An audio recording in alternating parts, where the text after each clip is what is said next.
तो good morning मेरे प्यारे साथियों, कैसे हैं आप लोग। उम्मीद करते हैं आप लोग बहुत ही अच्छे होंगे और अपने अपने पढ़ाई में मस्त होंगे। चलते हैं हम लोग।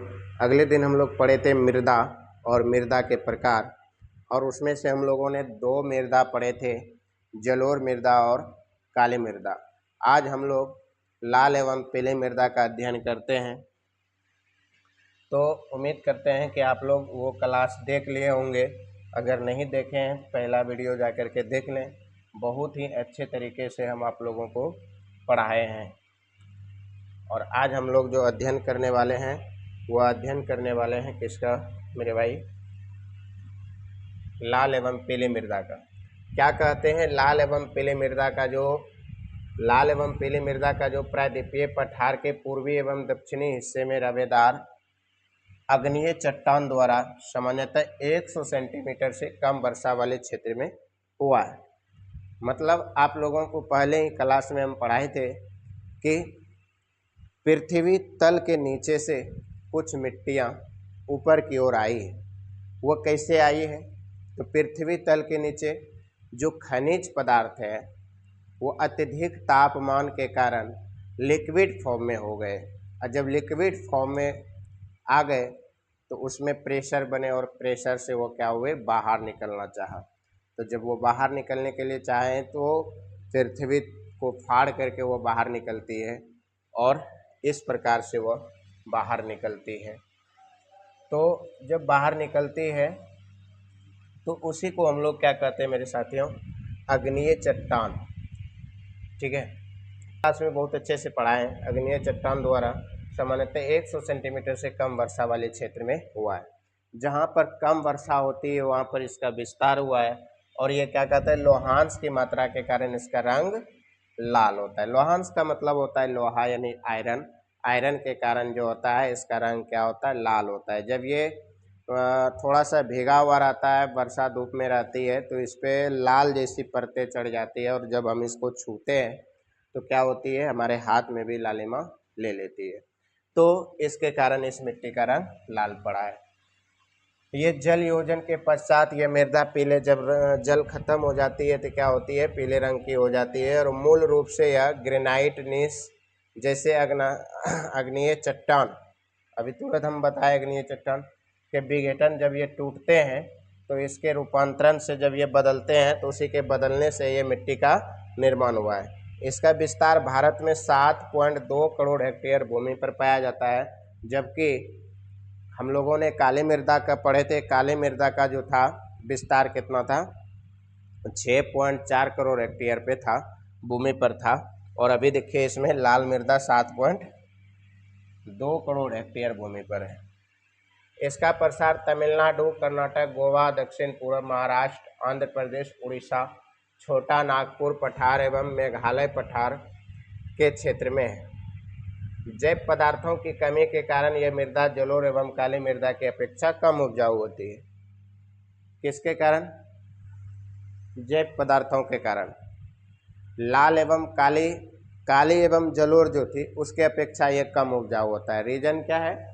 इसमें जैव पदार्थों की कमी पाई जाती है। लेकिन हाँ, इसमें सिंचाई एवं उर्वरक का सेवन करके हम इसमें उपजा कर सकते हैं। क्या क्या उपजा कर सकते हैं? ज्वार, बाजरा, मक्का, मूंगफली, तंबाकू और फलों का उत्पादन बढ़ा सकते हैं। आगे बढ़ते हैं हम लोग। लेटेराइड मृदा। कौन सी मृदा? लेटेराइड मृदा जो 4 नंबर पे है। कहते हैं लेटेराइड शब्द की उत्पत्ति ग्रीक भाषा लेटर से ली गई है। किससे ली गई है मेरे प्यारे साथियों? लेटर से ली गई है। और इसका शाब्दिक अर्थ होता है ईंट। लेटर का शाब्दिक अर्थ क्या होता है? ईंट होता है। और इस प्रकार के मिट्टी के विकास उच्च तापमान एवं अत्यधिक वर्षा वाले क्षेत्र में हुआ। जहाँ पर तापमान अधिक होता है और ज़्यादा वर्षा होता है, इसका विकास वहीं पर ज़्यादा हुआ है। कौन सी मिट्टी का? लेटेराइट मिट्टी का।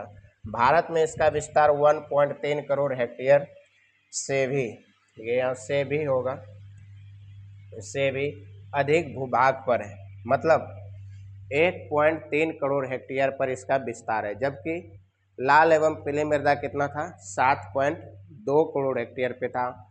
और काली मृदा कितना था? 6.4 करोड़ हेक्टेयर पर था।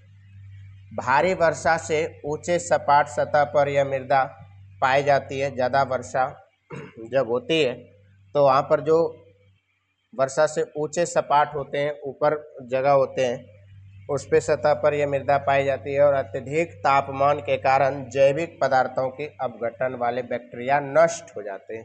अधिक वर्षा जब होते हैं तो इसके बैक्टीरिया क्या हो जाती है, नष्ट हो जाती है। और अपक्षय के कारण लेटेराइट मिट्टी कठोर हो जाती है। तो उसी के कारण क्या होती है, लेटेराइट मिट्टी क्या हो जाती है, कठोर हो जाती है जब सारे बैक्टीरिया नष्ट हो जाते हैं। अब कहते हैं एल्युमिनियम और लोहे के ऑक्साइड के कारण इसका रंग लाल होता है। देखिए, एक तो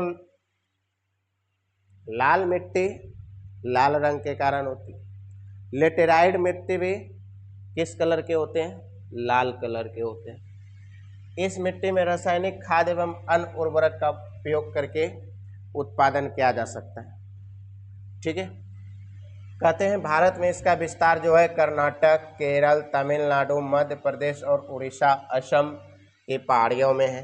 कर्नाटक, केरल और तमिलनाडु जैसे राज्य में मृदा संरक्षण तकनीकों के सहारे, देखिए तकनीकों के सहारे हम इसमें क्या कर सकते हैं, चाय, कहवा ए उत्पादन कर सकते हैं। चाय तो जानते हैं आप लोग, कहवा भी जानते हैं, कॉफी को कहवा कहते हैं। तमिलनाडु, आंध्र प्रदेश और केरल में इस मृदा में क्या होता है, काजू की खेती उपयुक्त मानी जाती है। कहाँ, किस किस जगहों में, तमिलनाडु और आंध्र प्रदेश और केरल में। ठीक है मेरे प्यारे साथियों,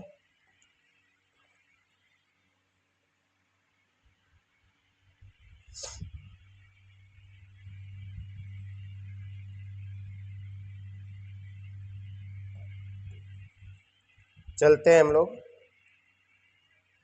नेक्स्ट स्लाइड में। कहते हैं मरुस्थलीय मृदा। मरुस्थलीय मृदा क्या होता है, मरुस्थलीय मृदा लंबी शुष्क ऋतु, अल्प वर्षा एवं बलुई मिट्टी वाले क्षेत्रों में विकसित। मरुस्थलीय मृदा का मतलब क्या होता है, इस मिट्टी में जो है ना बहुत कम उपजा होता है। मरुस्थल जहाँ परती भूमि रहते हैं, थोड़ा ऊंची पहाड़ी, कम पहाड़ी, जहाँ पर समतल भूमि नहीं होती है, पथरीले होती है, उसको मरुस्थलीय मिट्टी हम लोग कहते हैं। मरुस्थलीय मृदा का विकास जो है काफ़ी कम पाया जाता है और रासायनिक अपक्षय अत्यंत सीमित होता है, जिसके कारण ये होता है। इस मृदा का रंग भी लाल होता है और हल्का भूरा होता है। किसका भाई, मरुस्थलीय मृदा का। इस मृदा का प्रसार राजस्थान, सौराष्ट्र, कच्छ, पश्चिमी हरियाणा, दक्षिण पंजाब में है।